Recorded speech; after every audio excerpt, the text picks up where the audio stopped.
Have you ever wondered how an embassy can be like a little island of another country? Or, why a diplomat can't get arrested even if they're caught speeding?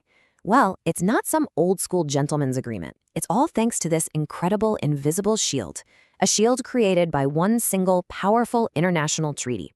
And today, we're going to pull back the curtain and see exactly how it works. So this whole idea of an invisible shield, it really boils down to answering two huge questions. Questions that are absolutely critical for how countries get along, especially when things get, well, heated. I mean, just think about it for a second. Two countries are at each other's throats, maybe even on the verge of war, and yet their embassies, right there in the middle of the enemy capital, are totally off limits. Protected ground. How on earth does that even work? And then there's the personal side of it, which is maybe even crazier.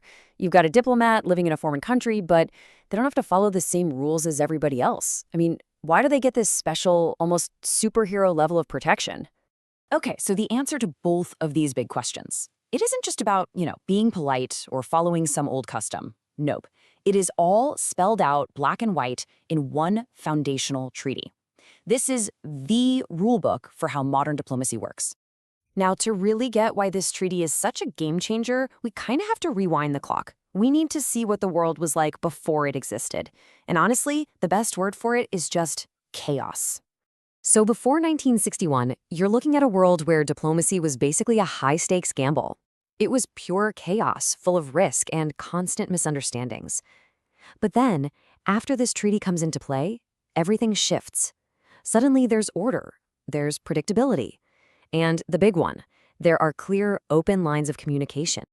Just try to picture it. Every single country making up its own rules for dealing with foreign diplomats. What's considered a sign of respect in one place could be a massive insult somewhere else. And we're not just talking about awkward dinner parties here. These kinds of misunderstandings could get people arrested, thrown out of the country, or worse. Right, so pretty quickly, the world's leaders looked around and basically said, okay, this is not working. We can't keep going like this. What they needed was one set of rules for everybody, a universal playbook that every single nation could sign up for. And that playbook, that rulebook, is the Vienna Convention on Diplomatic Relations. It was signed back in 1961, and it instantly became the foundation, the bedrock of all modern diplomacy. It's what gives us that stable, predictable system we rely on today. And believe me, this thing is thorough. It lays out crystal clear rules for pretty much everything. The exact status of an embassy, what diplomats can and can't do, the special privileges and immunities they get, and, just as important, what the host country's responsibilities are in all of this. Okay, so that's the big picture. But how does it all actually work? Well, the entire massive treaty really hangs on two key ideas, two core principles that make the whole thing tick. All right, the first one is a bit of a mouthful, inviolability. Sounds complicated, right? But the idea behind it is actually super simple. It's all about protecting the physical place, the embassy itself. What it means in the real world is this.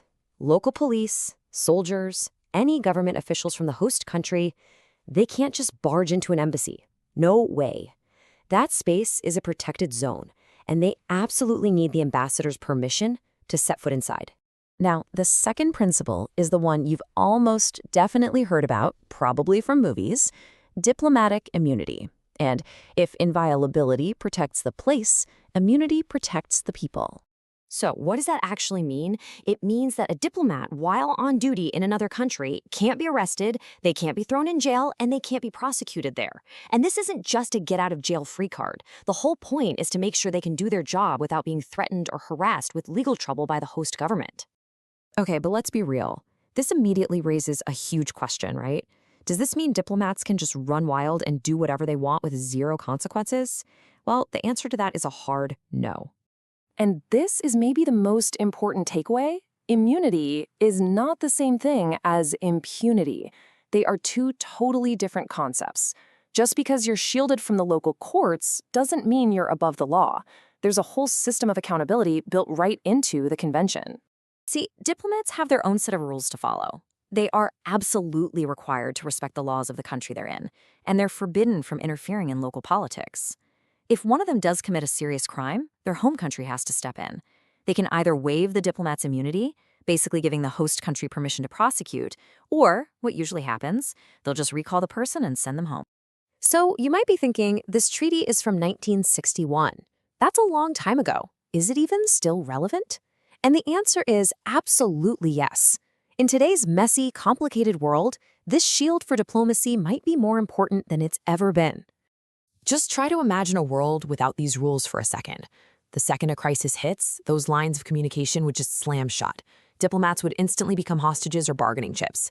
Our ability to just talk to each other, to de-escalate a crisis, it would be crippled, gone. When you boil it all down, the whole system works on a really simple but powerful idea. The Vienna Convention protects diplomacy so that diplomacy can protect peace. You have to shield the messengers so they can safely carry the messages that stop wars before they start. It's an amazing framework, and for the most part, it's held up remarkably well. But it does leave us with one last kind of chilling thought. The convention protects diplomats, sure, but what protects the convention? At the end of the day, it's just a document. Its only real power comes from countries agreeing to respect it. So what happens when that respect and that trust starts to disappear?